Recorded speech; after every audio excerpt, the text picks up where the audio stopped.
Welcome to the Learning Pines YouTube. We hope this video helps. You start by preparing the sound you want and giving the phone access. Pick an MP3 or OGG, keep it under 30 MB so Android handles it easily.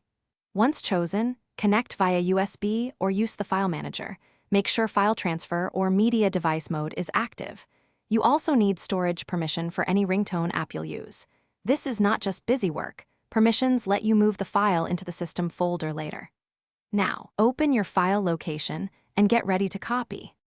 Now move the file into the notifications folder so Android can list it as a sound option. Open the file manager, go to internal storage and find notifications. If it's not there, create a folder named exactly notifications with a capital N. Android is picky about names. Copy or move your MP3/OGG into that folder. Once done, the system rescans media. If it doesn't, reboot the phone. Make sure the file name is simple, no special characters, so settings will recognize it. Finally, set the new sound in settings.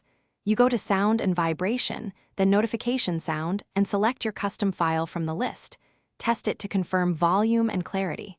Once selected, make sure app-specific notifications aren't overriding system sounds. If your sound doesn't appear, reboot the phone first. If that fails, clear media storage data or rename the file to a simple name and move it again. These steps force a rescan, then retry selecting the sound. You'll be done.